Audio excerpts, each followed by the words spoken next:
మంచిది. మనందరం కూడా ప్రార్థన చేసుకొని దేవుని యొక్క వాక్యాన్ని మనందరం కూడా ప్రభు దగ్గర నేర్చుకుందాం. ప్రార్థన.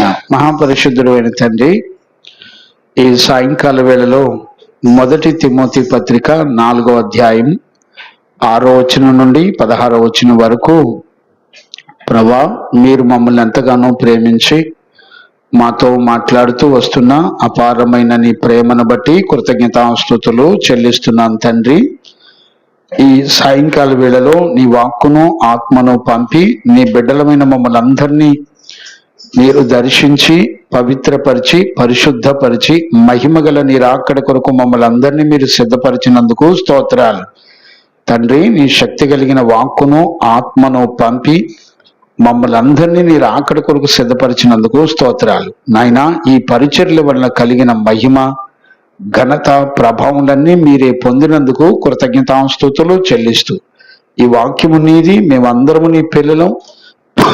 నీ వాక్కును ఆత్మను పంపి నీ బిడ్డలమైన మమ్మల్ని అందరినీ పవిత్రులుగా చేసినందుకు కృతజ్ఞతాస్తుతులు చెల్లిస్తూ ఈ పరిచర్ల వలన కలిగిన మహిమ ఘనత ప్రభావాలన్నీ మీరే పొందినందుకు స్తోత్రాలు చెల్లిస్తూ యేసునామములో అడిగి పొంది ఉన్నాము తండ్రి, ఆమేన్. ప్రార్థన ఆలకించి అడిగినవన్నీ పొందుకునే భాగ్యమిచ్చి నడిపించిన యేసయ్యకు స్తోత్రము చేయదము. స్తోత్రం స్తోత్రం స్తోత్రం స్తోత్రం స్తోత్రం.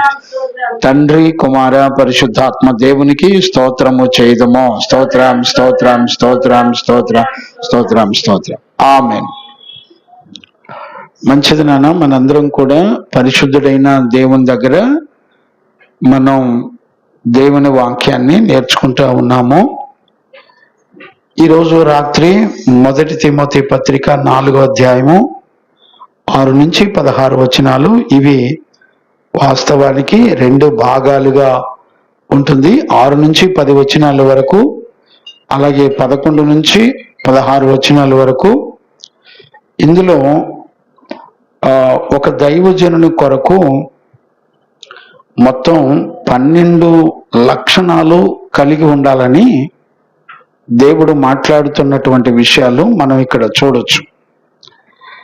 మనం ఈ 4వ అధ్యాయంలో 5 వచనాలు మనం లాస్ట్ సెక్షన్లో లాస్ట్ సాటర్డే మనం నేర్చుకుంటూ వచ్చాము.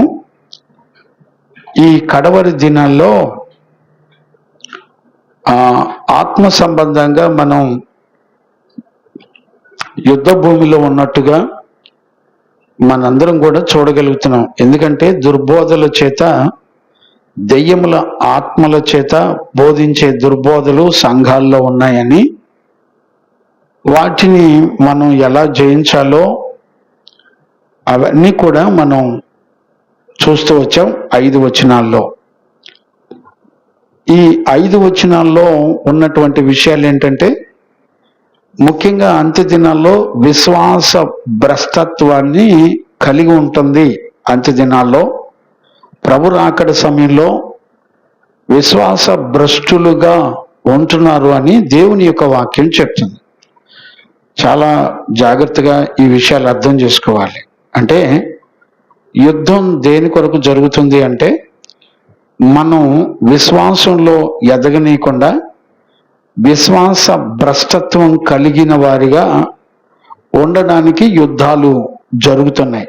మనం ఈ 4వ అధ్యాయం 5 వచనాల్లో ప్రాముఖ్యంగా విశ్వాస భ్రష్టత్వాన్ని గురించి, వివాహాన్ని నిషేధించడాన్ని గూర్చి, అలాగే భోజనాలను గురించి, దుర్బోధకులు ఎలాగా వాళ్ళు బోధ చేస్తారో మనం ఇవన్నీ కూడా చూసుకుంటూ వచ్చాం. ఇప్పుడు ఈ 1 తిమోతి 4వ అధ్యాయం 6వ వచనం నుండి ఈరోజు ప్రభు చిత్తమైతే 10వ వచనం వరకు చూసి నేర్చుకుందాం. ఇందులో 6 విషయాలు ఉన్నాయండి. ఈ వచనాల్లో ఈ 5 వచనాల్లో 6 విషయాలు ఉన్నాయి. దైవజనుడు ఎలాంటి జీవితం చేయాలి, ఏ లక్షణాలు కలిగి ఉండి సేవ చేయాలనే ప్రాముఖ్యమైనటువంటి, లేకపోతే ఒక మంచి కాపరి ఎలాంటి సేవ చేయాలి, అంటే ఎలాంటి లక్షణాలు కలిగి ఉండి సేవ చేయాలనే విషయాలు ఇందులో ఉన్నాయి. మొత్తం 6 నుంచి 16 వచనాల్లో 12 లక్షణాలు ఉన్నాయి మొత్తం. ఇందులో 10వ వచనం వరకు మనం ఈరోజు 6 వచనాల్లో ఉన్న సంగతులు చూడడానికి ప్రయత్నం చేద్దాం. ఇప్పుడు తిమోతి యాక్చువల్గా ఈ విషయాలన్నీ తిమోతికి చెప్తున్నాడు. తిమోతి ది బెస్ట్ కాపరి, ఆయన పరిచారకుడు, మంచి కాపరిగా సంఘాన్ని చక్కటి పరిశుద్ధుల బోధ చేస్తూ నడిపిస్తున్న కాపరికి ఇక్కడ పౌలు తిమోతికి చెప్పడాన్ని మనం చూడవచ్చు. అంటే ఇక్కడ మనందరికీ అర్థం కావాల్సిన విషయం ఏంటంటే, ఈ భూప్రపంచంలో ఏ సేవకుడైనా సరే తిమోతి కూడా బాల్య దినం నుండి విశ్వాసంలో ఎదిగి పరిశుద్ధుల చేత అభిషేకము నుండి సేవ చేస్తూ వచ్చినటువంటి వ్యక్తికి మరీ ప్రాముఖ్యమైనటువంటి లక్షణాలు కలిగి ఉండాలని పౌలు తిమోతికి మరలా చెప్పడాన్ని మనం ఇక్కడ చూడొచ్చు. ఎందుకింత ప్రాముఖ్యం అనంటే, మనం ఈ 3 అధ్యాయాలు లేకపోతే 4వ అధ్యాయం 5వ వచనం వరకు మనం చూసినప్పుడు ఎన్నో విషయాలు అపోస్తలుడైన పౌలు చెప్పుకుంటూ వచ్చాడు. ఇక్కడ 6వ వచనం ఒకసారి చదువునానా, 4, 6 ఒకసారి మూల వాక్యాన్ని ఒకసారి మనం చదువుకుందాం. ఈ సంగతులను సహోదరులకు వివరించిన ఎడల చూడండి, ప్రారంభించేటప్పుడు ఈ సంగతులు అని రాయబడింది. ఇక్కడ మనందరికీ అర్థం కావలసినటువంటి ప్రాముఖ్యమైన విషయం ఏంటంటే, ఈ సంగతులు అని ప్రారంభించాడు. అంటే ఏ సంగతులు? పోనీ 4వ అధ్యాయం 5 సంగతులు 5 వచనాల వరకేనా, లేకపోతే మొదటి అధ్యాయం నుంచి 4వ అధ్యాయం 5 వచనాల వరకైనా? అంటే ఇక్కడ చాలా మందికి సందేహం ఏమొస్తుందంటే, ఈ 4వ అధ్యాయం 5 వచనాలలో ఉన్నటువంటి సంగతులను బట్టి అని అనుకుంటున్నారు. కానీ నా అభిప్రాయం ప్రకారంగా ఈ మొదటి తిమోతి పత్రిక మొదటి అధ్యాయం నుంచి ఇంచుమించుగా 4వ అధ్యాయం 5వ వచనం వరకు ఖచ్చితంగా ఈ విషయాలన్నీ మనకు తెలియవలసినటువంటి విషయాలు. ఇప్పుడు పౌలు ఏ సంగతులు చెప్పుకుంటూ వచ్చాడు ఇక్కడ వరకు అనంటే, మొదటి అధ్యాయంలోనే దుర్బోధకులు సంఘంలోనికి వచ్చి ఎలా నాశనం చేస్తారో, వాళ్ళని దుర్బోధకుల సంఘంలో ఉండనీయకుండా సత్యవాక్యాన్ని ఎలా బోధించాలో చెప్పుకుంటూ వచ్చాడు. 2వ అధ్యాయంలోకి వచ్చేప్పటికీ ఈ ప్రపంచంలో ఉన్న సకల ప్రజలందరినీ కూడా రక్షించడానికి సేవ ప్రారంభించి, ఆ సేవలో మొట్టమొదట దైవజనుడు, సంఘము ప్రార్థించాలని, ప్రజలందరి కొరకు ప్రార్థన చేయాలని 2వ అధ్యాయంలో మాట్లాడుకుంటూ వచ్చాడు. ఇంకా సంఘంలో ఉన్నటువంటి పురుషులు సంశయము, మరి గొనుగుడు, కోపము లేకుండా పరిశుద్ధమైన చేతులెత్తి ఎలా ప్రార్థించాలో చెప్పాడు. అలాగే స్త్రీలు సంఘంలో ఎలాంటి ప్రవర్తన కలిగి ఉండి ప్రార్థన చేయాలో చెప్పుకుంటూ వచ్చాడు. 3వ అధ్యాయంలోకి వచ్చేప్పటికీ సేవ చేయవలసిన దైవజనులకి ఇంచుమించుగా 15 గుణలక్షణాలు ఉండాలని 3వ అధ్యాయం 1 నుంచి 7 వచనం దాకా చెప్పుకుంటూ వచ్చాడు. ఆ తర్వాత సంఘంలో పరిచారకులు ఎలాగుండాలో చెప్పుకుంటూ వచ్చాడు. సంఘంలో స్త్రీలు పరిచర్య ధర్మాన్ని చేసేటువంటి వాళ్ళు ఎలాంటి వారై ఉండాలో, వాళ్ళకి అర్హతలు ఏమున్నాయో చెప్పుకుంటూ వచ్చాడు. 15, 16 వచనాల్లో సంఘము దేవుని మందిరమని, జీవము గల దేవుని సంఘమని, అది సత్యమునకు పునాదని, ఈ 16 వచనంలో యేసుక్రీస్తు పుట్టుక నుంచి ఆయన పునరుద్ధానుడై ప్రభుని కలుసుకునే వరకు ఆయన సంగతులన్నీ, ఆయన వచ్చిన ఉద్దేశం యొక్క సంగతులన్నీ చెప్పుకుంటొచ్చు. ఈ 4వ అధ్యాయం 1వ వచనంలో నుండి 5 వచనాల్లోకి వచ్చేప్పటికీ అబద్ధ బోధకుల గురించి చెబుతూనే విశ్వాస భ్రష్టులైపోకుండా జాగ్రత్తగా ఉండాలని ఆయన బోధించుకుంటూ వస్తూ, వివాహాన్ని నిషేధించే వాళ్ళు కూడా ఉంటారని, లేకపోతే అలాగే మరి భోజన విషయంలో చాలా రకాల నియమాలు ఉంటాయని అబద్ధ బోధకుల గురించి మాట్లాడడాన్ని మనం చూసాం. అంటే ఇప్పుడు 3 అధ్యాయాల్లో 4వ అధ్యాయం 5 వచనాల్లో ఉన్నటువంటి సంగతులన్నీ కూడా ఖచ్చితంగా ఎరిగి ఉండాలి. ఇక్కడ మనందరికీ అర్థం కావాల్సింది ఏంటంటే, తిమోతి బాల్యదినం నుంచి బోధించబడి సేవకుడు అయినప్పటికీ కూడా మరలా పౌలు ఏం చేస్తున్నాడంటే, ఈ సంగతులన్నీ నువ్వు జ్ఞాపకం ఉంచుకొని ఈ విషయాలన్నీ నువ్వేం చేయాలి అంటే, నీ సహోదరులకు వివరించిన ఎడల, సహోదరులకు వివరించిన ఎడల అంటే అర్థం ఏంటి? సహోదరులకు వివరించిన ఎడల అని అంటే, సహోదరులు అంటే సంఘములో ఉన్న వాళ్ళే సహోదరులు అని మనం 1 యోహాను పత్రిక 3వ అధ్యాయం చివరిలో మనం 8 నుంచి మనం 16, 18 వరకు చూసుకుంటూ వచ్చాం. మనం సంఘంలో ఉన్న వాళ్ళే సహోదరులు అని దేవుని యొక్క వాక్యంలో చూసాం. అట్లాగే ఇక్కడ సహోదరులకు అంటే ఎవరికి? సంఘములో ఉన్నటువంటి దేవుని పిల్లలకి.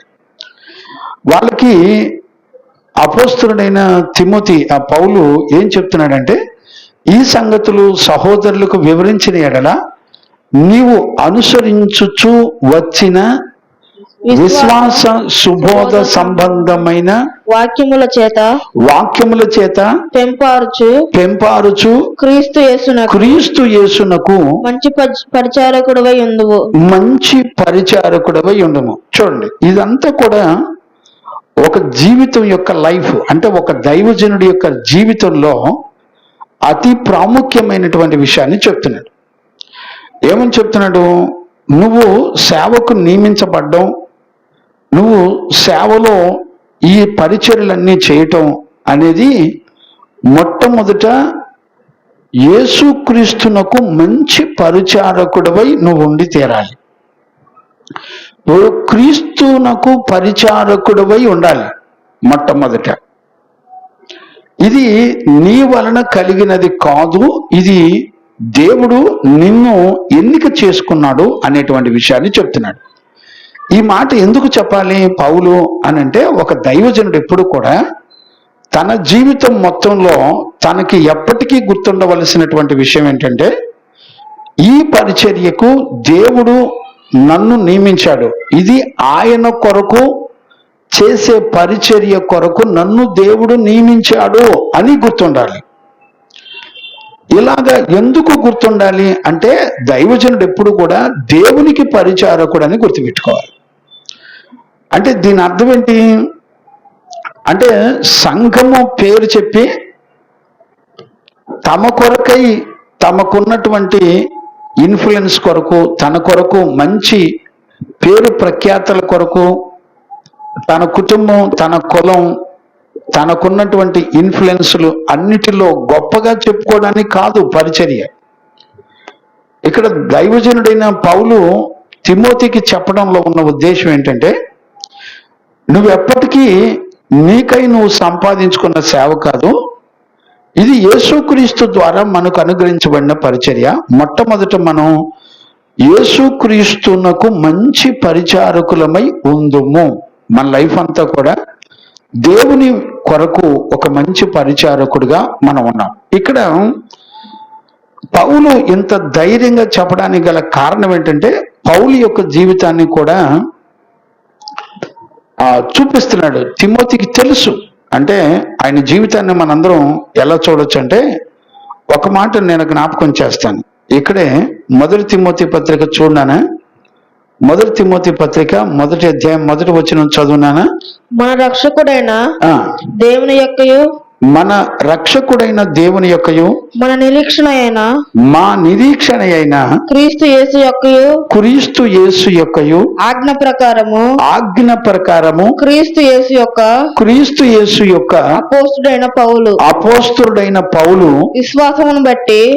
విశ్వాసమును బట్టి నా నిజమైన కుమారుడు తిమోతికి శుభమని చెప్పి రాయినది. ఇక్కడ చూడండి, మన రక్షకుడైన దేవుడి యొక్కయు మన నిరీక్షణ అయిన యేసుక్రీస్తు యొక్క ఆజ్ఞ ప్రకారము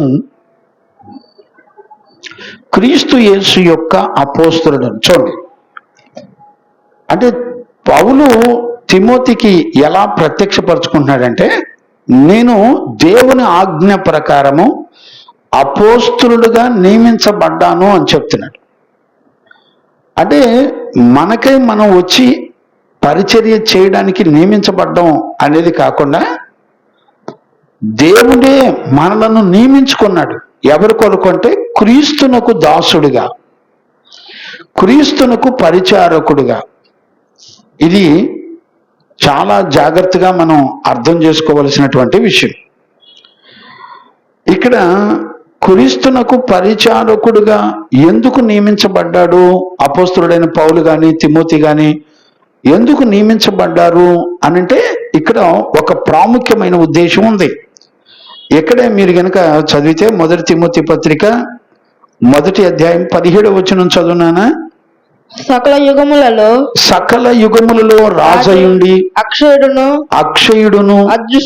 అదృశ్యుడును అగు అద్వితీయ దేవునికి, అద్వితీయ దేవుడు అంటే ఇద్దరు కానివాడు, అంటే ఒకే ఒక్కడు. చదువునాను. ఘనతయు మహిమయు యుగయుగములు కలుగున. సకల యుగములలో రాజండి, అక్షయుడు అదృశ్యుడు అద్వితీయ దేవునికి మహిమయు ఘనతయు ప్రభావములు. చూడండి, అంటే ఈ పరిచర్య వలన యుగయుగాలలో దేవునికి మహిమ తీసుకొని రావాలి. ఎందుకని మహిమ తీసుకొని రావాలి అనంటే, ఆయన సకముల యుగములలో ప్రజలందరికీ కూడా ఒక గొప్ప రక్షకుడు. మనం ఈ విషయాన్ని 2వ అధ్యాయం 1 నుంచి 7 వచనాల్లో చూడొచ్చు. ఏమని చెప్తున్నాడు? మనము సంపూర్ణమైన భక్తియు మాన్యతయు కలిగి ఉండి సుఖముగాను బ్రతుకును నిమిత్తము అన్నిటికంటే ముఖ్యముగా మనుషులందరి కొరకు, రాజుల కొరకు, అధికారుల కొరకు విజ్ఞాపనలు, ప్రార్థనలు, యాచనలు, కృతజ్ఞతాస్తుతులు చేయవలనని హెచ్చరించుచున్నాను. ఇది మంచిది, మన రక్షకుడైన దేవుని దృష్టికి అనుకూలమై ఉన్నది. ఆయన మనుషులందరూ రక్షణ పొంది సత్యమును గూర్చిన అనుభవ జ్ఞానం గలవారై ఉండవలనని ఇచ్చయించుచున్నాడు. చూడండి, అంటే ఇక్కడ సకల యుగములలో దేవునికి మహిమయు ఘనతయు ఎందుకు కలగాలి అనంటే, ఆయన ఏం కోరుకుంటారంటే సకల ప్రజలందరూ కూడా రక్షించబడాలి. ఇది ప్రాముఖ్యమైనటువంటి విషయం. అంటే ఇప్పుడు పౌలు దేనికి నియమించబడ్డాడు అంటే, తన జీవితం నుంచి ఏ అనుభవాన్ని చూపిస్తున్నాడు అనంటే, ఇది దేవుడు తన సంకల్పము చొప్పున ఆజ్ఞ ప్రకారంగా ఆయన తన కొరకు నన్ను పరిచారకునిగా నియమించుకున్నాడు. నేను కోరుకుంటే వచ్చింది కాదు ఇది. అంటే ఈ మాటలన్నీ ఎందుకు పౌలు తిమోతికి చెప్పవలసి వస్తుంది అంటే, ఏ ఉద్దేశంతో మనం ఈ మహిమగల పరిచర్యలోకి వచ్చామో ఇది మన కొరకు కాదు, లేకపోతే సంఘము మన కొరకు కాదు, సంఘము దేవుని కొరకు, పరిచర్య మన ప్రభు అయిన యేసు క్రీస్తు కొరకు అనేటువంటి విషయాన్ని మనం ఇక్కడ చెప్పడాన్ని చూడొచ్చు. అందుకనే 4:6లో మనం ఇప్పుడు మూలవాక్యంలో చదువుకున్నాం కదా, మళ్ళీ ఒకసారి ఆ మాటను చదువునానా? ఈ సంగతులను సహోదరులకు వివరించిన ఎడల, ఈ సంగతులు సహోదరులకు వివరించిన ఎడల నీవు అనుసరించుచూ వచ్చిన, ఇప్పుడు చూడండి, నీవు అనుసరించుచూ వచ్చినటువంటి విశ్వాస సుబోధ సంబంధమైన వాక్యముల చేత పెంపారుచు, వాక్యము చేత పెంపారుచు క్రీస్తు యేసునకు మంచి పరిచారకుడై ఉందువు. ఇప్పుడు చూడండి, యేసు క్రీస్తునకు మంచి పరిచారకుడవై ఉండుము.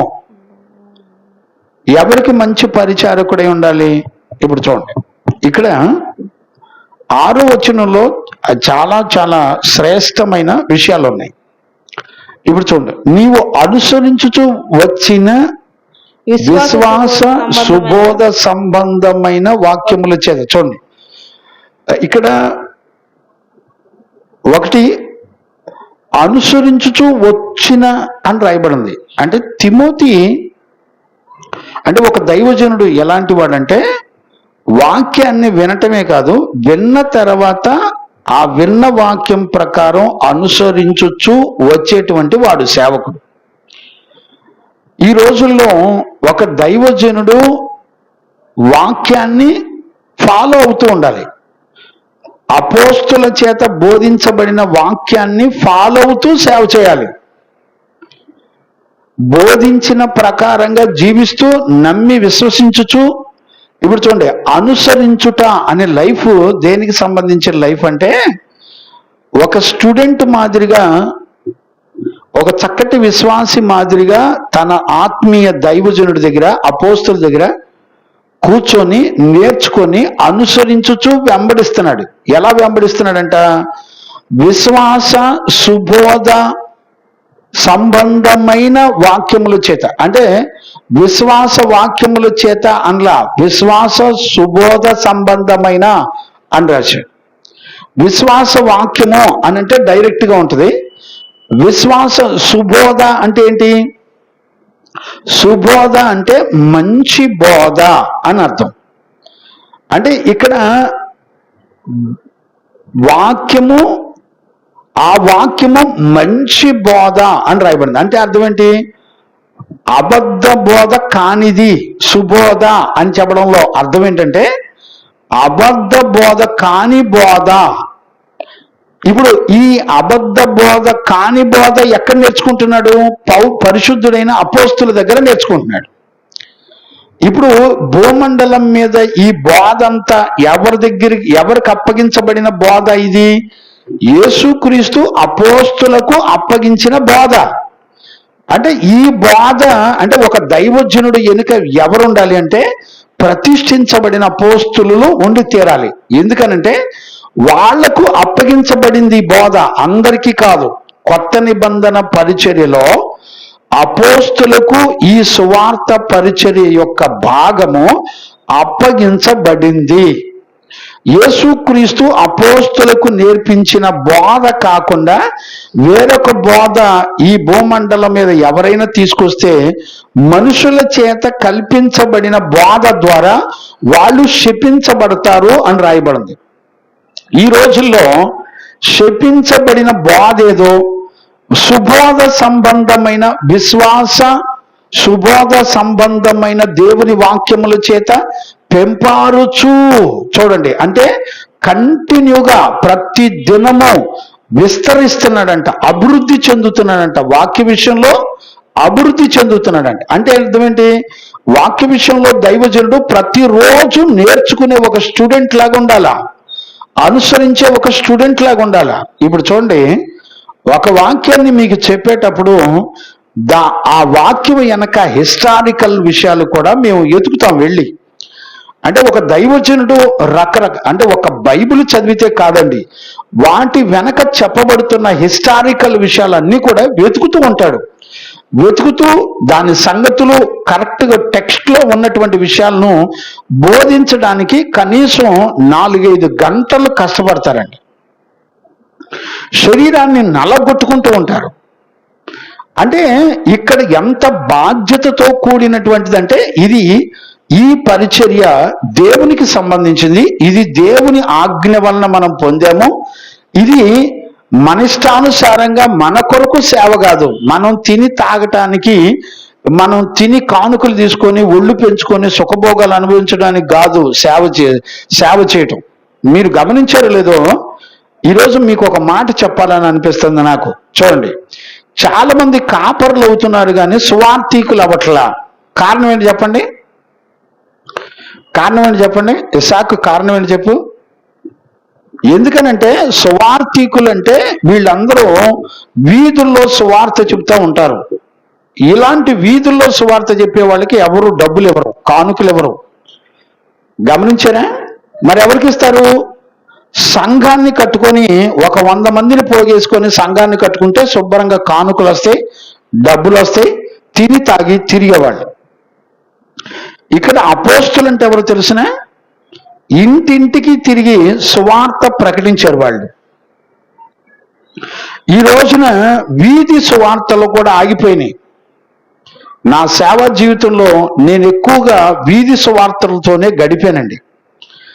నా సేవ ప్రారంభం నుంచి, లేకపోతే నా సేవకు రాకముందు కూడా, నేను కాలేజీ టైం నుంచి కూడా ఎక్కువగా వీధి సువార్తల్లో తిరిగాను. నేను కొన్ని లక్షల సువార్తల పుస్తకాలు, పాంప్లెట్లు, కరపత్రాలు కొన్ని లక్షలు పంచానండి. చాలా కిలోమీటర్లు తిరిగాను నేను కాళ్ళ నడకతో.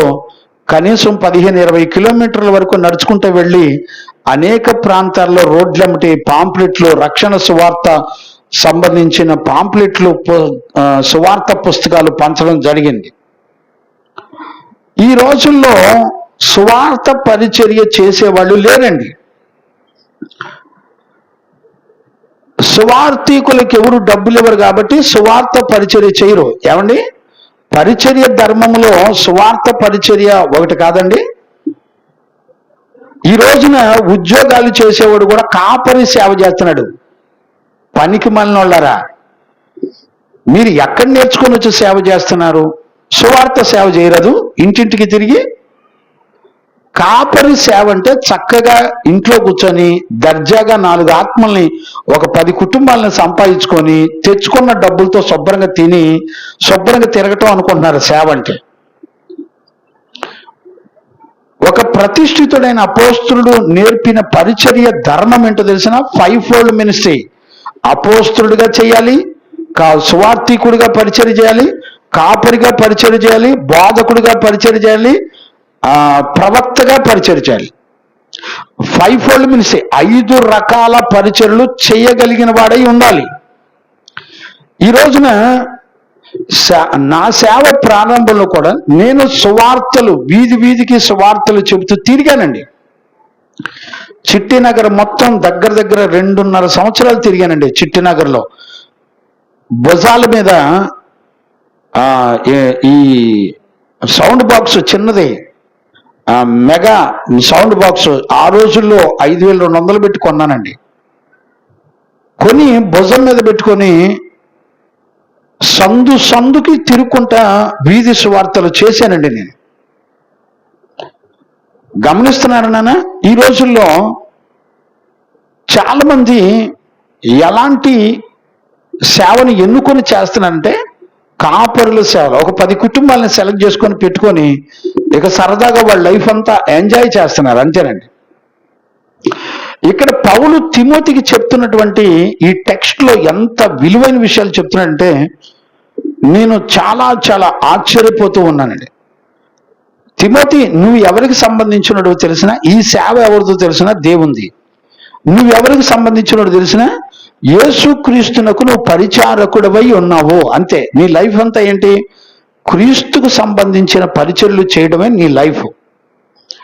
ఇంకా నీకు సంబంధించింది కానీ, నీ వ్యక్తిగత సంబంధించింది కానీ, నీ ఘనతల కొరకు, నీ గొప్పల కొరకు, నీ మినిస్ట్రీల కొరకు, నేను మినిస్ట్రీ ఫౌండర్ని, నేను గొప్పోడిని, యేసు ప్రభు ఏమైపోయాడో తెలియదండి. సంఘాన్ని కట్టుకునేది, సంఘం కొరకు ప్రాణం పెట్టిన క్రీస్తు ఏమైపోయాడో తెలియదు. కానీ సంఘానికి ఫౌండర్లో వీళ్ళు అయిపోయారు, ఇప్పుడున్న పాస్టర్లు అయిపోయారు.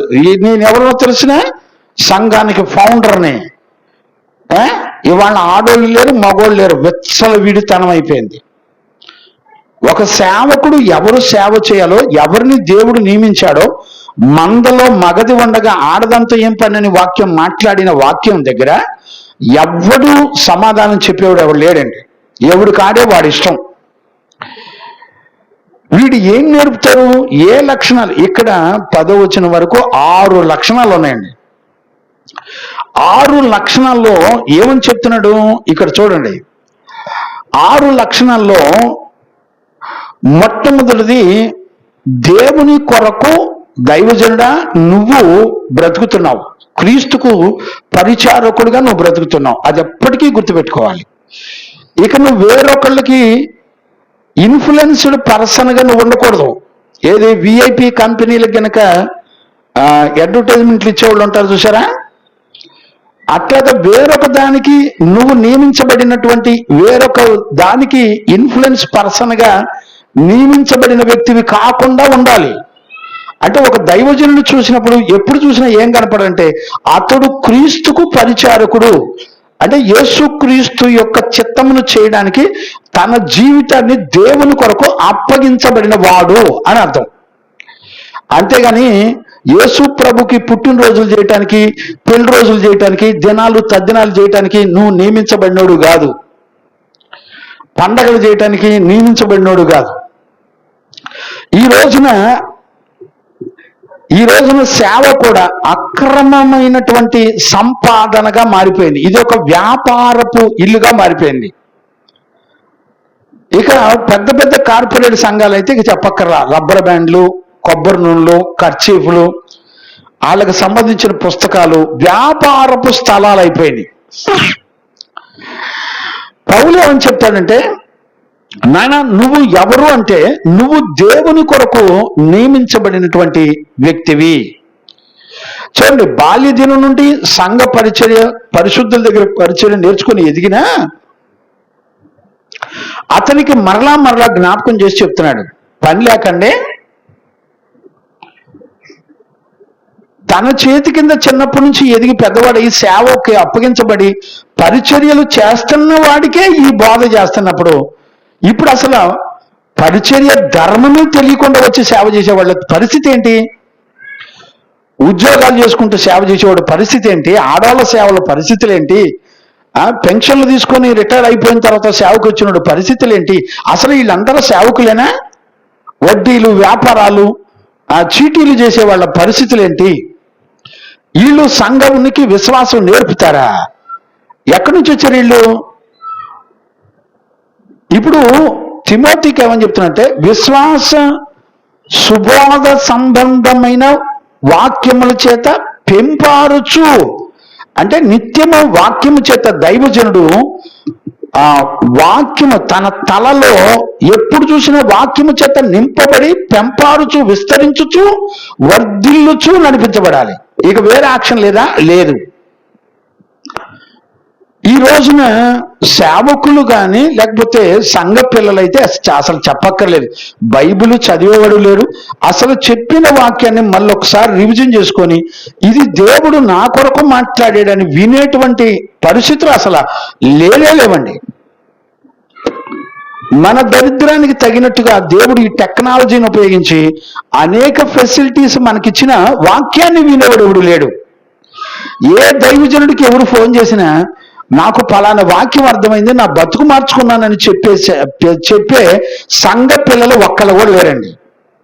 అంటే వింటారు, వెళ్ళిపోతారు. మా ఇష్టం, మా జీవితం, మాకు నచ్చినట్టు మేము బతుకుతాం, నువ్వెవరు చెప్పేది. నేనేమంటానంటే, విశ్వాస సంబంధమైన సుబోధ వాక్యముల చేత పెంపారబడినటువంటి అనుభవంలోకి దైవజనుడు వచ్చి నీకు బోధిస్తున్నప్పుడు, అంటే దాని ఉద్దేశం ఏంటి? సంఘము కూడా సుబోధ చేత, అంటే మంచి బోధ చేత, ఆ మంచి దేవుని యొక్క విశ్వాస సంబంధమైన వాక్యముల చేత పెంపారుచు మనము కూడా క్రీస్తులకు దాసులమై సంఘము నడిపించబడాలనే సంగతి ఈ రోజున దేవుని పిల్లలకి సంఘాలకు ఉండదండి. అంటే తీరిక ఉండదులేండి. నేను అనుకోవటం ఏంటంటే, అసలు వాక్యం వినటానికే తీరిక ఉండట్లేదు. ఇంకా బైబిల్ చదివి మరొకసారి వాక్యాన్ని వినటానికి సమయం ఖర్చు పెట్టే సంఘ పిల్లలు ఉన్నారండి. ఇక సంఘంలో ఇక ఎలాంటి పిల్లలు ఉన్నారంటే, పాస్టర్ గారితో మాట్లాడకుండా చాలండి, అంతే. పనికి మాలిన మంద, బుద్ధి జ్ఞానం ఉండదండి వాళ్ళకి. ఎవడక్కర్లేదంటే వాక్యము చేత బుద్ధి చెప్పే సేవకుడితో పని లేదు. భార్య, పిల్లలు కానీ కుటుంబం కానీ ఎవరితో సంబంధం లేకుండా ఉంటారంటే, దేవుని వాక్యాన్ని చెప్పి సరిచేసి నిన్ను కాపాడి బుద్ధి చెప్పేవాడికి నీ కుటుంబాన్ని అప్పగించుకోవు. ఊళ్ళో చెత్త బతుకులు బతికే వాళ్ళందరితో 24 గంటలు మాట్లాడుతూ ముచ్చట్లు చెప్పుకుంటూ బతుకుతారు. ఆ ముచ్చట్ల సంబంధమైన పాస్టర్లు కూడా వస్తారండి. ఇప్పుడు చదువుకుంటూ వెళ్తుంటే వస్తారు ఈ బ్యాచ్ అంతా కూడా. అంటే ఈ రోజున విశ్వాస సంబంధమైన వాక్యముల చేత పెంపారుచు, విస్తరించుచు, ఎప్పుడు చూసినా దైవజనుడు తలలో దేవుని వాక్యముల చేత నింపబడిన వాడై నీకు బోధించేవాడిగా, క్రీస్తు పరిచారకుడిగా ఉండి నీ తప్పుని దిద్ది నిన్ను, నీ పిల్లల్ని కాపాడే సేవకులతో మాట్లాడొద్దు. ఎందుకంటే అలాంటి వాడితో మాట్లాడితే బతుకు మార్చుకోవాల్సి వస్తుంది. అదే మాట్లాడకుండా దూరం ఉంటే మార్చుకోవాల్సిన అవసరంలా, బతుకు మార్చుకోవాల్సింలా. పద్దాక దైవజనుడితో సహవాసం ఉంటే నువ్వెలాగున్నావు ఏంటి అని అడుగుతాడు. ఈ రోజుల్లో అలా అడిగి పిల్లలు నేర్చుకునే సేవకులు లేరు, విశ్వాసులు లేరండి. అంటే ఇప్పుడు ఏం జరుగుతుంది? విశ్వాస భ్రష్టులైపోతున్నారు సంఘాల్లో. అంటే పేరుకి సంఘానికే వస్తున్నారండి. వీళ్ళకి ఎవరితో పని ఉండదంటే విశ్వాస సంబంధమైన మంచి సుబోధతో కూడిన వాక్యములతో వీళ్ళకి పని లేదు. మరి వీళ్ళకి దేంతో పని? అబద్ధ బోధకులతో పని. అబద్ధ బోధకులు వెనక ఎవరు పనిచేస్తున్నారు? దెయ్యముల సమూహాలే పనిచేస్తున్నాయని వాళ్ళు ఈ దెయ్యముల సమూహాలతో పనిచేస్తున్నటువంటి అబద్ధ బోధకులంతా ఏం చేస్తారంటే వీళ్ళు విశ్వాసం నుండి నిన్ను భ్రష్టులుగా మార్చేస్తున్నారు. అంటే ఎవరితో కట్ అయిపోతున్నారు? విశ్వాస సంబంధమైన దేవుని ప్రజలతో, దైవజనులతో కట్ అయిపోయి అబద్ధ బోధకులతో పొత్తు పెట్టుకొని బ్రతుకుతున్నారు. ఇప్పుడు తిమోతికి ఈ విషయాలన్నీ చెప్తున్నాడు పౌలు. ఏమని చెప్తున్నాడు? తిమోతి, నువ్వు జాగ్రత్త, నువ్వు దేవునికి దాసుడివి కనుక నువ్వు ఎల్లప్పుడూ కూడా విశ్వాస సంబంధమైన సుబోధలకు మాత్రమే నువ్వు బోధిస్తూ దేవునికి పరిచారకుడుగా నువ్వు ఉండి సేవ చేయి. నీ మీద నీకు ఎలాంటి అధికారం లేదు, ఈ సేవను దేవుడు నీకు అప్పగించాడు అనే విషయాన్ని చెప్తా వస్తున్నాడు. దేవునికి మహిమ కలుగును గాక. ఇక్కడ చూడండి 4:10 కూడా చదువునానా? 1 తిమోతి పత్రిక 4:10 కూడా చదువు ఒకసారి. మనుషులందరికీ రక్షకుడును మరి విశేషముగా విశ్వాసులకు రక్షకుడైన జీవము గల దేవుని యందు మనము నిరీక్షణ ఉంచి ఉన్నాము గనుక ఇందు నిమిత్తము ప్రయాసముతో పాటుపడుచున్నాము. అంటే కష్టపడుతున్నాడు దైవజనుడు. దేనికంట? దైవజనుడు దేనికి కష్టపడతాడు తెలుసండి అసలు? చూడండి, మీ అందరికీ వాక్యం చెప్పాలంటే బైబిల్ చదవాలి, బైబిల్కి సంబంధించిన హిస్టరీలు చదవాలి, ఆ హిస్టరీకి సంబంధించిన బుక్స్ చదవాలి. ఇక్కడ ఏ కంటెంట్తో, ఏ ఉద్దేశంతో ఆత్మ ఈ విషయాన్ని మాట్లాడుతుంది, సందర్భం ఏంటి అనేటువంటి విషయాల్ని చాలా జాగ్రత్తగా పరీక్షించుకోవాలి. దాని మెయిన్ వ్యూ అంతా పాయింట్లుగా రాసుకోవాలి. మీ కొరకు సిద్ధపరచుకొని దాన్ని పక్కన పెట్టుకోవాలి. మీ ఇళ్లలో ఏ సమస్యలున్నా వచ్చి కనుక్కొని ప్రార్థించాలి. మీకు కలిగిన శ్రమలో మీకు తోడుండాలి. ఎవరికైనా శ్రమలో ఉండి హాస్పిటల్లో ఉంటే వాళ్ళ చుట్టూ తిరగాలి, వాళ్ళని బలపరచాలి, వాళ్ళకి దేవుని యందు ఉన్నటువంటి విశ్వాసాన్ని బోధించాలి. ఏమండి? ఇక నామకార్థులకైతే ఊపిరాడని పరిచర్య, పెళ్లి కోటాలు, దినాల కోటాలు, తద్దినాల కోటాలు, ఇక వాళ్ళ ఇష్టం. ఏమంటే తినటానికి తాగటానికి ఊపిరాడన్నటువంటి కోటాలు. ఎవరి ఇళ్లలోనైనా ఉపవాస కోటాలు. అయ్యా, నా బ్రతుకులో గర్వం పోవడానికి ఉపవాస కోటాలు పెట్టుకున్నానని అడిగేవాళ్ళు ఉన్నారా? దిద్దుబాటు చేసుకోవడానికి కుటుంబంలో ఉపవాస ప్రార్థన పెట్టుకునే సంఘ పిల్లలు ఈ రోజుల్లో అసలు కనపడతలేదండి. కనీసం మా సందులో, అయ్యా దైవజనుడా, మా సందులో వీధి కూటం పెట్టండి, ఈరోజు సెలవు వచ్చింది, పండగ వచ్చింది, వీధి కూటం పెట్టండి అని అడిగేవాళ్ళు ఉంటారండి. ప్రాణం పోయినా అడిగేవాళ్ళు ఉండరండి. ఇళ్లలో ఫంక్షన్లకో దేనికో దానికి కోటాలు పెట్టుకొని, ఏదో ఒక చిన్న కోటం పెట్టుకొని తినటానికి తాగటానికి కోటాలు పెట్టుకుంటారు తప్ప నా సందులో ఉన్నటువంటి ప్రజలు సత్యవాక్యం తెలుసుకోవడానికి కోటం పెట్టడాన్ని పెట్టించేవాళ్ళు ఉంటారండి. చస్తున్నామండి, గోడలకు చెప్పుకొని దిమ్మలకు చెప్పుకొని బతకటం లాగా ఉంది నా పరిస్థితి. ఎంత మనస్సాక్షి లేని బతుకులండి. సంఘం అంతా ఎవరి కోసం బతికిద్దంటే వాళ్ళ కోసం, వాళ్ళ పిల్లల కోసం, కుటుంబం కొరకు, ఉద్యోగాల కోసం, ఇల్లు వాకిళ్ళ కోసం బతకడం తప్ప ఇంకొక చరిత్ర, ఇంకొక సాక్ష్యం చెప్పడానికి దైవజనుడి దగ్గర, సంఘ బిడ్డల గురించి సాక్ష్యం చెప్పడానికి దైవజనుడి దగ్గర ఇంకొక ఆధారం ఏమి ఉండదండి. ఇప్పుడు మనం 10వ వచనంలో ఏం చదివాం? మనుషులందరి రక్షణ కొరకు అని చెప్తున్నాడండి. గమనించారా? మనం 2:4లో కూడా ఏమని చదివాం? మనుషులందరి రక్షణ కొరకు మీరు అధికారుల కొరకు, అందరి కొరకు ప్రార్థన చేయండి. ఇప్పుడు సేవకుడు ఎవరి కొరకు నియమించబడ్డాడంటే మనుషులందరి కొరకు నియమించబడ్డాడు. దేని కొరకు అంటే కష్టపడి పనిచేయటం కొరకు. ఏ కష్టపడుతున్నాడు? ఏ విషయాల కొరకు కష్టపడుతున్నాడు?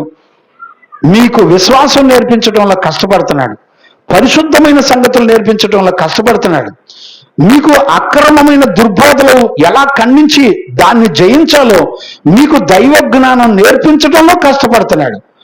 మీకు బోధ చేయడానికి దేవుని యొక్క వాక్యాన్ని మరి బైబిల్తో పాటు అనేక హిస్టారికల్ పుస్తకాలన్నీ చదువుతూ అది ఏ శతాబ్దంలో దేనికి సంబంధించిన విషయాల్లో ఈ సందర్భం ఏంటి, దేని కొరకు ఇవన్నీ కూడా ధ్యానం చేస్తూ సేవకుడు మీ కొరకు సిద్ధపడి వచ్చి మీకు బోధ చేస్తాడు.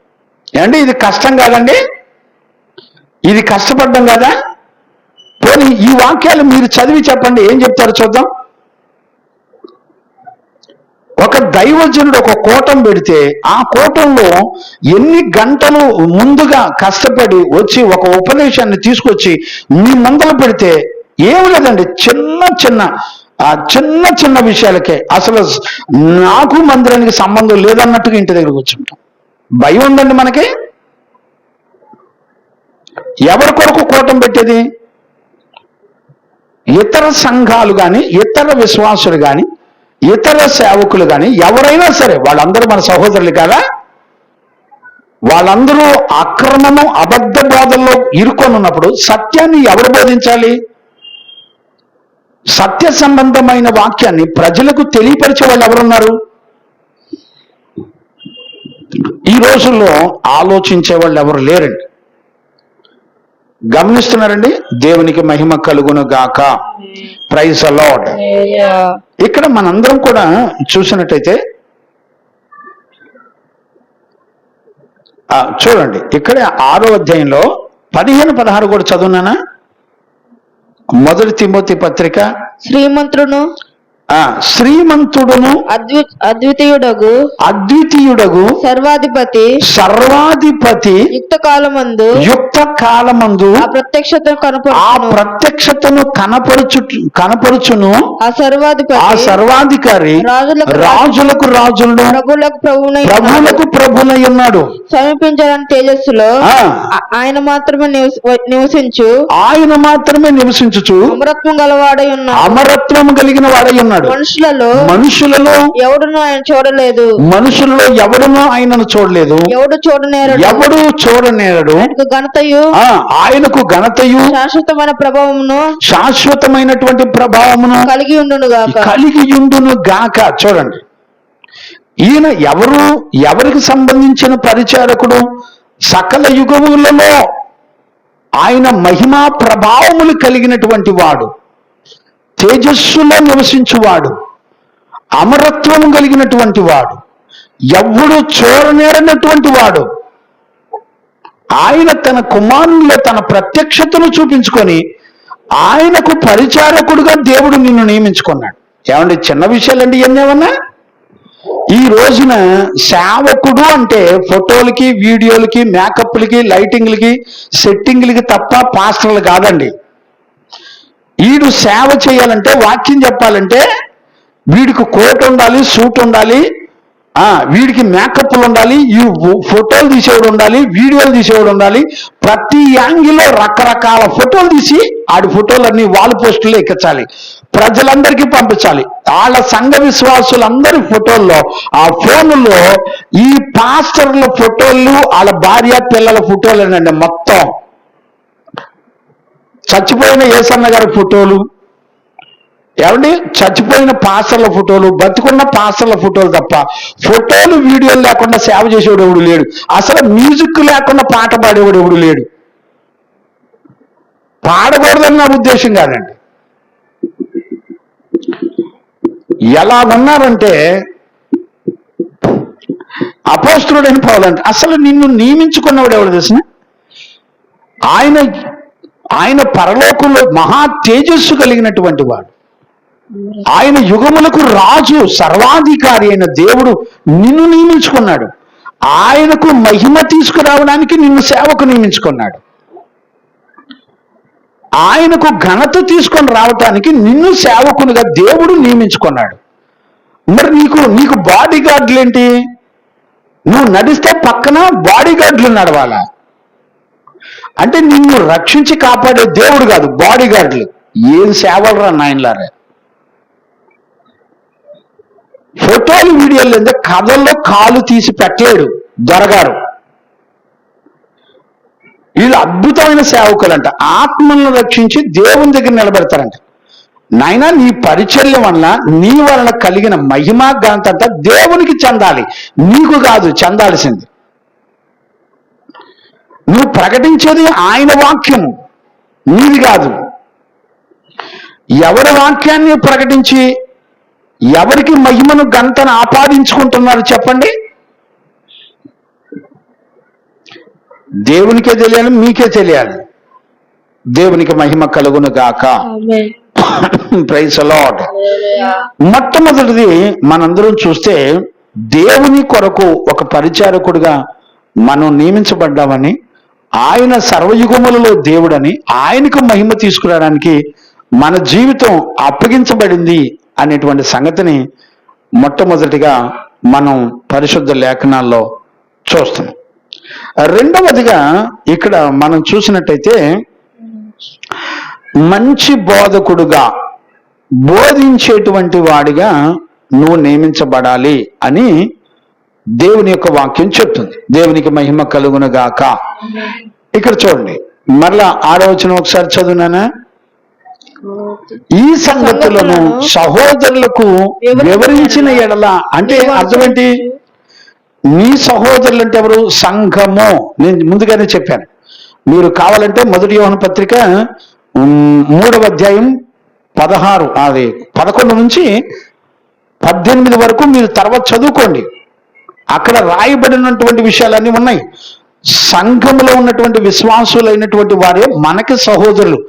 సంఘము వెలపల ఉన్న వాళ్ళు వేరు. మీరు జాగ్రత్తగా అర్థం చేసుకోండి. ఆత్మ సంబంధమైన వాళ్ళు మనకు సంఘములో సహోదరులు. అంటే సంఘములో చేర్చబడిన వాళ్ళందరూ కూడా ఆత్మ సంబంధమైన సహోదరులు. అందుకని పౌలు తిమోతికి మరొక చోట చెప్తూ ఏమని చెప్తాంటే, 2 తిమోతిలో ఏమని చెప్తాంటే 5వ అధ్యాయంలో, మనందరికీ సహోదరులు వాళ్ళు. సంఘములో ఉన్న వారంతా కూడా పెద్దలు, అమ్మలు, సిస్టర్సు, సహోదరులు అని రాశాడు. ఈ రోజున సంఘాల్లోనే సహోదరుల్లోనే పెళ్లి సంబంధాలు మ్యాచెస్ చూసుకుంటున్నారు. ఏం చెప్తాం చెప్పండి? తెలియక జరిగే పొరపాట్లు. ఇక్కడ మనం కనుక చూసినట్లయితే, రెండవ విషయంలో మనము సంఘములో ఉన్న సహోదరులకు చక్కటి, మరి ఇతరులకు చక్కగా బోధ చేసేవారిగా ఉండాలి అని దేవుని యొక్క వాక్యం చెప్తుంది. దేవునికి మహిమ కలుగునుగాక. Praise the Lord. హల్లెలూయా. చూడండి, ఇక్కడే 4:11 కూడా చదువునానా. ఒకసారి 11వ వచనం కూడా చదువు. నీ యవ్వనమును బట్టి ఎవడు నిన్ను తృణీకరింపనీయకుము. 1 తిమోతి పత్రిక 4వ అధ్యాయం 11వ వచనం నానా. 4:11 అయ్యా. నీ యవ్వనమును బట్టి. వారి పనికిమాలినోడా. 1 తిమోతి పత్రిక 4వ అధ్యాయం 11వ వచనం. నువ్వేం తీసి ఏం చూస్తున్నావు? చదువు. ఈ సంగతులు ఆజ్ఞాపించు. అది కదా. ఎందుకు అది మింగేశావు?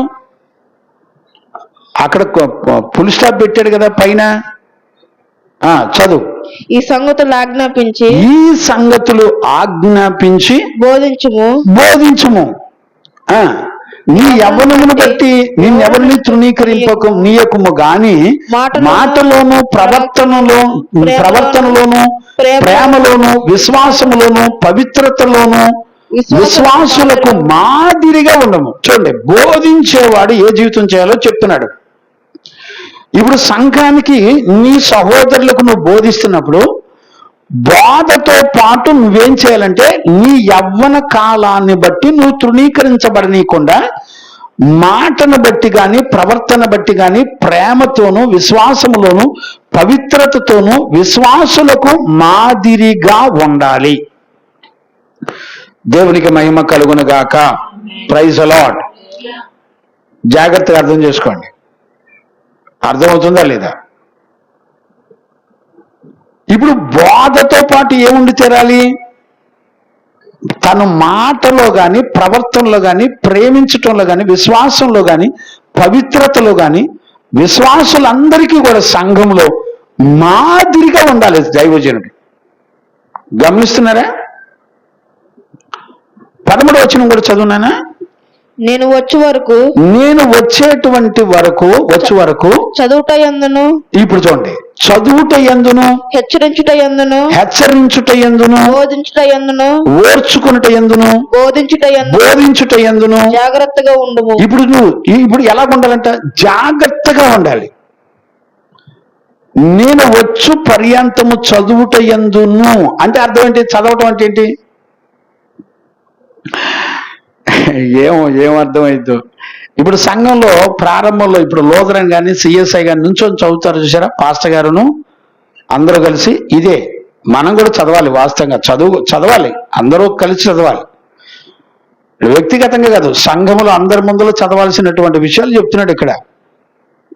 వాస్తవానికి మనం కూడా చదవాలి, ఒక అధ్యాయం చదవాలి, వచ్చిన వెంబడి వచ్చిన అందరూ కలిసి చదవాలి. ఇది వాక్యానుసారమైన పద్ధతే. ఇప్పుడు ఏమని చెప్తున్నాడు? చదువుట యందును. చూడండి, దైవజనుడు చదువుట యందును అంటే ఏంటి? ఒక స్టూడెంట్ మాదిరిగా. గమనించారా? చదువుట యందును ఏమని చెప్తున్నాడు? హెచ్చరించుట యందును. ఏమండి హెచ్చరించకూడదండి సేవకుడు?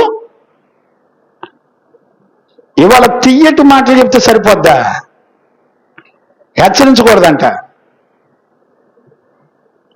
ఎంత దేవుని వాక్యములో గద్దించినప్పుడు నేను గద్దించాలి.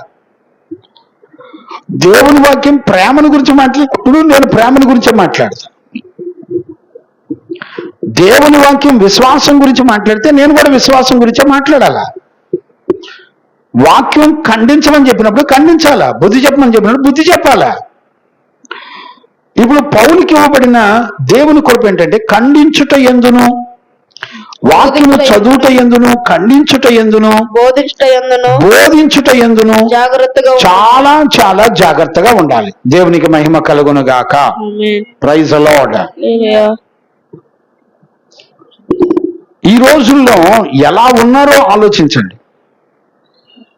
అందుకనే మూడవదిగా మనం ఏం అర్థం చేసుకోవాలంటే, ఒక స్టూడెంట్ మాదిరిగా చదివే విషయాల్లో, ధ్యానం చేసే విషయాల్లో, సిద్ధపడే విషయాల్లో, ప్రకటించే విషయాల్లో, బుద్ధి చెప్పే విషయాల్లో, దుర్బోధనల్ని ఖండించే విషయాల్లో, అన్నిటిలో దైవజనుడు సన్నద్ధుడై ఉండి నడిపించబడుతూ ఉండాలి. అర్థమైందండి? దేవునికి మహిమ కలుగునుగాక. ఇప్పుడు ఎన్ని చూసామంటే 3 విషయాలు చూసుకుంటూ వచ్చాం. ఒకటి, దైవజనుడు దేవుని కొరకు బ్రతికే జీవితం ఉండాలి. రెండవది, చక్కగా బోధించేవాడు ఉండాలి. మూడవది, ఒక స్టూడెంట్ మాదిరిగా చక్కగా చదువుకుంటూ నేర్చుకుంటూ మరి ఖండించుతూ బుద్ధి చెబుతూ నడిపించబడాలి. దేవునికి మహిమ కలుగును గాక. Praise the lord. ఇది చదువుకుంటూ నేర్చుకుంటూ పెంపారుచు వెళ్ళాలి. అంటే అర్థం ఏంటి? వర్ధిల్లుచు, లేకపోతే ట్రైనింగ్ అవుతూ వెళ్ళాలి. అంటే సంఘము దైవజనుడి దగ్గర ట్రైనింగ్ అవుతూ వెళ్ళాలండి. ఈ రోజుల్లో అలాంటి వాళ్ళు ఉన్నారంటారా? దేవునికి మహిమ కలుగును గాక. Praise the lord. ఇప్పుడు చూడండి, 7వ వచనం చదువునానా? 1 తిమోతి పత్రిక 4వ అధ్యాయం 7వ వచనం చదవండి. అపవిత్రములైన ముసలమ్మ. ఇప్పుడు జాగ్రత్తగా చూడండి, ఇది చాలా చాలా విలువైనటువంటి విషయాలు.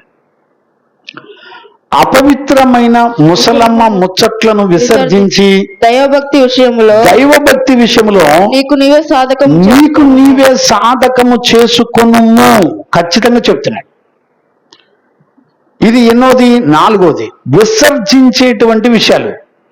ఒక సేవకుడు తన జీవితంలో ఎలాంటి మంచి విషయం, ఎలాంటి తెలివిగా ఉండాలంటే, విసర్జించేటువంటి విషయాలు అంటే విడిచిపెట్టవలసినటువంటి విషయాలు, మంచివి కాని వాటికి దూరంగా ఉండేటువంటి విషయాల్లో ఎంతో జాగ్రత్తగా ఉండవలసినటువంటి జీవితం చేయాలంట.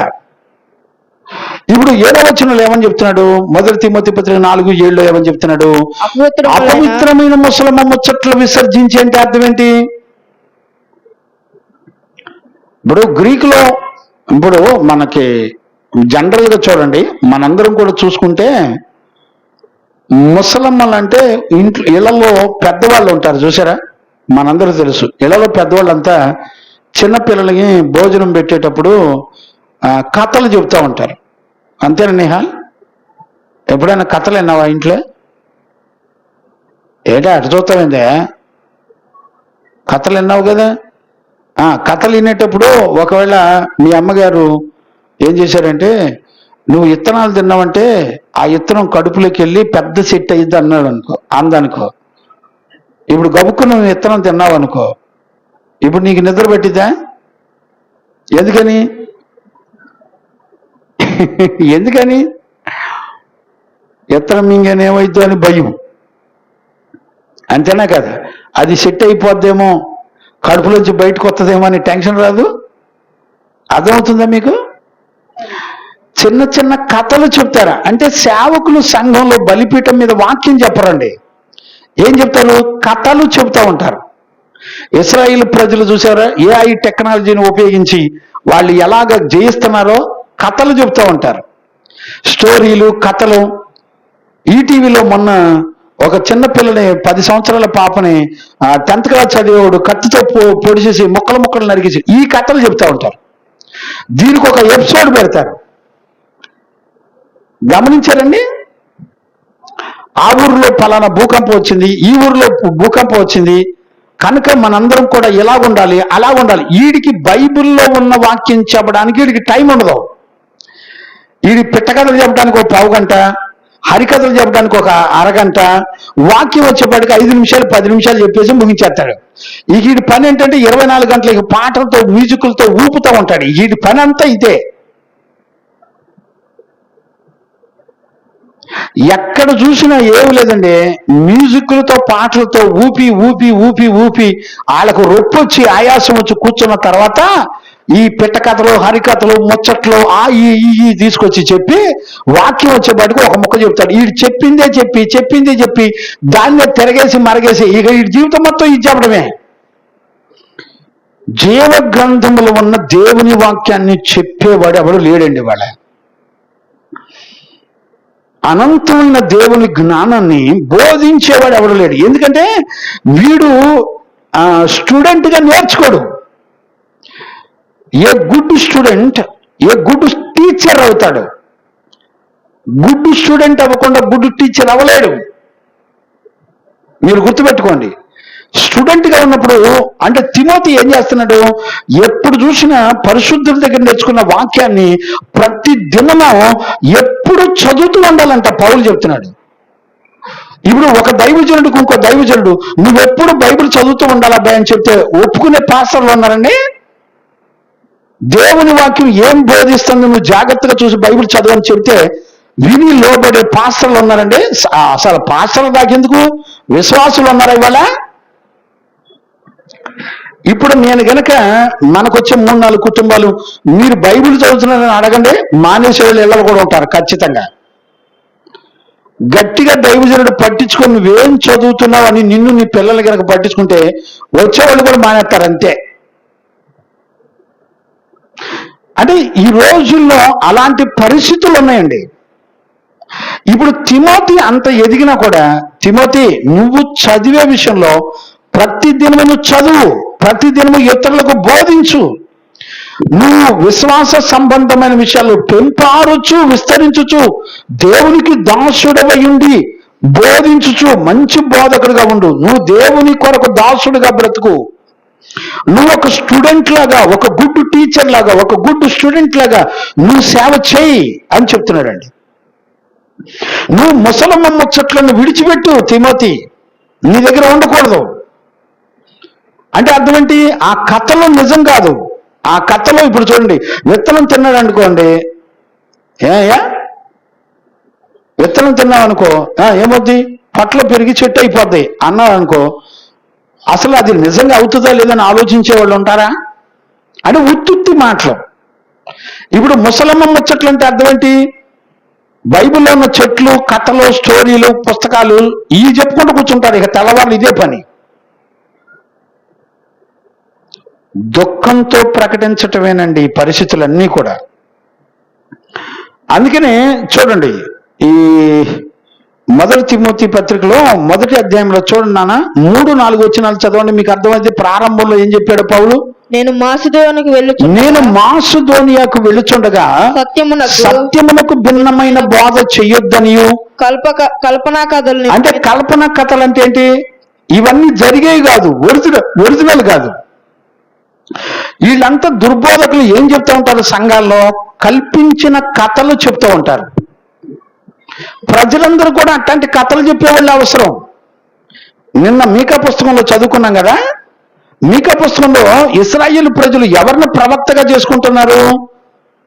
అబద్ధాలు చెప్పేవాడిని, ద్రాక్ష చెట్ల గురించి, ఆ ద్రాక్ష రసం మంచిదని బోధించే వాడి గురించి వాడిని ప్రవక్తగా చేసుకుంటారట. అట్లాంటి వాడైతే మాకు సేవకుడు, ఆడైతే మాకు సరిపోతాడు.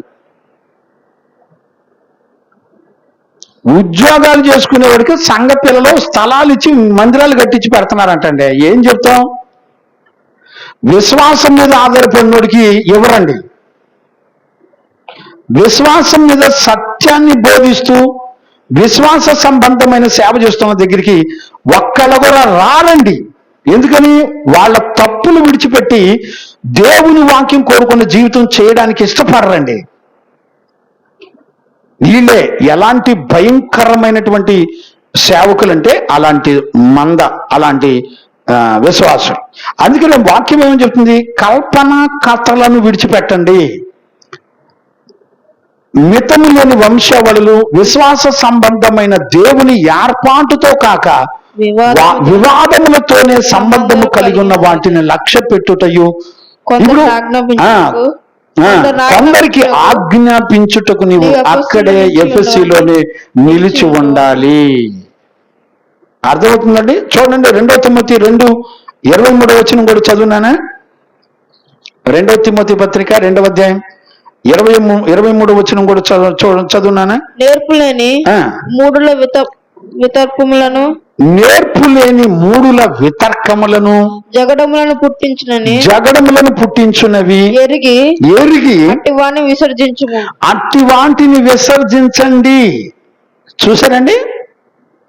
నేర్పులేని మూర్ఖుల యొక్క వితర్కములను జగడములను పుట్టించునని వాటిని ఎరిగి విడిచిపెట్టేసేయండి, విసర్జించండి. సత్య విషయమైన అనుభవ జ్ఞానము కలుగుటకై దేవుడు ఒకవేళ ఏదో సరే, ఈ భాగం వేరు. 3:10 కూడా చదివితే, తీతు పుస్తకంలో 3:10 కూడా మనం చదువుకోగలిగితే, మత విభేదాలు కలిగించుచు మత విభేదాలు కలిగించు మనుషునికి 1-2 సార్లు బుద్ధి చెప్పండి. బుద్ధి చెప్పిన తర్వాత వారిని విసర్జించండి. ఈ రోజునండి సేవకుల పేర్లు పక్కన కులాలు పోట్ల. కులాలు దేవుడు పుట్టించాడంటే, మనుషులు పుట్టించుకున్న కులాల పేర్లు మాత్రం పోట్ల. ఏం చెప్తాం చెప్పండి? చౌదరి, మోజ చౌదరి, వీళ్ళు పాస్టర్లు అంట. కులం పేరు మార్చుకోవడం తెలియదు ఇంతవరకు. కులాల పేరు పెట్టుకొని కులాల మధ్యలో సేవలు చేసాడు. వీళ్ళు దేవుని రాజ్యానికి వారసులా? వీళ్ళు సంఘాన్ని ప్రభు రాకడ కూడా సిద్ధపరుస్తారా? వీళ్ళకి అసలు మారు మనసు లేదు. వీళ్ళు త్రోవ తప్పించే మార్గంలో తిరుగుతారు. వీళ్ళ నెత్తి మీదకి వీళ్ళు చేసేది పాపం అని రాయబడింది. మత భేదములు కల్పించే మనుషులకు 1-2 మార్లు బుద్ధి చెప్పిన తర్వాత వాళ్ళని విసర్జించండి. అట్టివాడు మార్గము తప్పి తనకు తానే శిక్ష విధించుకున్నవాడై పాపము చేయుచున్నాడని తెలీదా? కులాల పేర్లు ఎత్తుకొని మాట్లాడేవాడు పాపి అని రాయబడింది. ఏమంటే దేవుని వాక్యం కన్నా ఇక్కడ మనుషులకు కావాల్సింది ఏంటంటే, ఇక అంతే, కులాల పేర్లు చెప్పుకొని కులాల మధ్యలో సంఘాలు కట్టుకొని సేవ చేసేవాళ్ళు బొచ్చెడు మంది ఉన్నారు. గమనిస్తున్నారండి? 4వది విసర్జించండి. 5వది దైవ భక్తి. చూడండి ఇక్కడ 7వ వచనంలో ఏమని చెప్తున్నంటే, దైవ భక్తికి కావలసిన చదువునానా? దైవభక్తి విషయములో దైవభక్తి విషయంలో నీకు నీవే సాధకం చేసుకొనుము. నీకు నీవే సాధకము చేసుకొనుము. శరీర సంబంధమైన సాధకము కొంచెం మటుకే ప్రయోజనకరము గాని దైవభక్తి ఇప్పటి జీవ విషయంలోను రాబో జీవ విషయంలోను వాగ్దానంతో కూడినై ఉందన్న దేవునికి మహిమ కలుగును గాక. ఇవన్నీ కూడా ఇప్పటి భక్తి శరీర సంబంధమైన సాధకం కొంచెం మట్టుకే ఉంటది కానీ దైవభక్తి అయితే ఇప్పుడును పరలోక విషయాల్లోనూ గొప్ప సాధకమైంది. సాధకం అంటే ఏంటి? Practice, training. ఏండి భక్తి విషయంలో ట్రైనింగ్ ఉంటుందండి. ఈ రోజున పిల్లలు ఇళ్లలో చెడిపోయి తిరగడానికి కారణం ఏంటి? వాళ్ళకి భక్తి విషయంలో ట్రైనింగ్ లేదు. చిన్నప్పటి నుంచి వాళ్ళ ఇష్టాన్ని కుదిరిపెట్టేశారు. పిల్లలు ఏది కోరుకుంటే అది వాళ్ళకి నచ్చిన బతుకు తల్లిదండ్రులు బతుకుతున్నారండి. దేవుని వాక్యానికి భిన్నమైంది అని గద్దించే తల్లిదండ్రులు లేరు, అలా గద్దిస్తే ఊరుకునే పిల్లలు లేరు. కారణం ఏంటి? వాళ్ళకి దేవుని చట్టం తెలీదు, దైవభక్తి తెలీదు. నాకు టైం అయిపోతుంది కనుక నేను ముగించేస్తాను. నెక్స్ట్ క్లాసులో ఈ విషయాలన్నీ కూడా ప్రభు దగ్గర నేర్చుకుందాం. కాబట్టి ఈరోజు రాత్రి 5 గుణాలు గమనించారండి. 1, దేవుని కొరకే అతను బ్రతకాలి. 2వది, మంచి బోధకుడుగా ఉండాలి. 3వది, చక్కటి స్టూడెంట్ లాగా మరి నేర్చుకునేటువంటి వ్యక్తిగా ఉండాలి. 4వది, అనేకమైన వాటిని మరి తెలివిగా విసర్జించేటువంటి వ్యక్తిగా ఉండాలి. 5వది, చక్కటి భక్తి చేయగలిగినటువంటి జీవితం ఉండాలి. ఇది ఒక దైవజనులో 5 లక్షణాలు. 6వది ఏంటో తెలిసిన చివరిలో ఉంటది, ప్రయాసపడి కష్టపడుము అని రాయబడి. అర్థమవుతుందండి? కష్టపడాలి. ఒక దైవజనుడు అక్కడ 10వ వచనంలో ఏమని రాయబడిందంటే, దేవుని యందు మనము నిరీక్షణ కలిగి ఉన్నాము గనక ఇందు నిమిత్తమై ప్రయాసతో పోరాడుచున్నాము. కష్టపడేవాడై ఉండాలి, పోరాడేవాడై ఉండాలి. 6 గుణాలు ఉన్నాయండి 10వ వచనంలో. ఈ 11 నుంచి నెక్స్ట్ క్లాస్లో 16 వచనాల్లో ఇంకొక 6 గుణాలు ఉన్నాయండి. మొత్తం 12 లక్షణాలు కలిగి ఉండి సేవ చేయాలి సేవకుడు. నిజంగా ఇలాంటి లక్షణాలు కలిగి ఉన్నవాడు మన సంఘంలో దైవజనులుగా పుడితే ఎంత బాగుండో. అలాంటి కృప యేసయ్య మనందరికి అనుగ్రహించి నడిపించును గాక. ఆమేన్. ప్రార్థన చేసుకుందాం. మహాపరిశుద్ధుడైన తండ్రి, ఈరోజు రాత్రి 1 తిమోతి పత్రికలో 4వ అధ్యాయం 6వ వచనం నుంచి 10వ వచనం వరకు 6 సంపూర్ణమైన గుణాలు ప్రభా మంచి బోధకుడిగా ఉండి మాకు బోధిస్తూ మమ్మల్ని ఖండించి బుద్ధి చెప్పి సరిచేస్తూ మాతో మాట్లాడుతూ వచ్చినందుకు కృతజ్ఞతాస్తుతులు చెల్లిస్తూ మా సంఘములో కూడా మేము అలాంటి లక్షణాలు కలిగిన వారిగా అంతము వరకు మేము జీవించటానికి కావలసిన కృపనిచ్చినందుకు కృతజ్ఞతాస్తుతులు చెల్లిస్తూ యేసు నామములో అడిగి పొంది ఉన్నాము తండ్రి, ఆమేన్. ప్రార్థన ఆలకించి అడిగినవన్నీ పొందినట్లుగా కృపనిచ్చిన యేసయ్యకు స్తోత్రము చేయదమో. స్తోత్రం. తండ్రి, కుమార, పరిశుద్ధాత్మ దేవునికి స్తోత్రము చేయదమో. స్తోత్రం. ఆమేన్. మన తండ్రి అయిన దేవుని నుండి, మన ప్రభు అయిన యేసుక్రీస్తు నుండి, పరిశుద్ధాత్మని యొక్క అన్యోన్య సహవాసము, సన్నిధి, సమాధానం విశ్వసించిన బిడ్డలకును సకల పరిశుద్ధులకును యేసయ్య కృపా సమాధానములు మనందరికీ తోడైండి నడిపించును గాక. ఆమేన్. హల్లెలూయా. అందరికీ వందనాలు. ప్రైజ్.